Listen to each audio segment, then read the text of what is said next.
আগামী 12 ফেব্রুয়ারি ত্রয়োদশ জাতীয় সংসদ নির্বাচন টাঙ্গাইল 3 ঘাটাইল আসনে দলের হাজার হাজার নেতাকর্মী, পুরুষ মহিলা এবং ঘাটাইলের আপামর জনসাধারণ সকলেই দেশনেত্রী বেগম খালেদা জিয়া, তারেক রহমানের যে নির্বাচনী প্রতিশ্রুতি, সেই প্রতিশ্রুতি আধুনিক বাংলাদেশ বিনির্মাণের, সেই প্রতিশ্রুতিকে সামনে রেখে ঘাটাইলের প্রতিটি ভোটারের কাছে যাচ্ছে।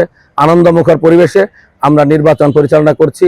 আমার বিশ্বাস, আমি চাই এই ঘাটাইলকে একটি মাদক মুক্ত, সন্ত্রাস মুক্ত, আমাদের রাস্তাঘাট, আমাদের ব্রিজ কালভার্ট, আধুনিক রাস্তা, এই যাতায়াত ব্যবস্থা তৈরি করে জনগণের কষ্ট যতদূর লাঘব করা যায়, উন্নত প্রযুক্তির মাধ্যমে আমাদের শিক্ষার্থীদেরকে যেভাবে আধুনিক প্রযুক্তির সাথে বিশ্বের সাথে তাল মিলিয়ে শিক্ষা ব্যবস্থা গড়ে তোলা যায়, বিশেষ করে ঘাটাইলের প্রতিটি নাগরিকের জন্য একটি নিরাপদ ঘাটাইল বিনির্মাণ করাই হচ্ছে আমার প্রতিশ্রুতি।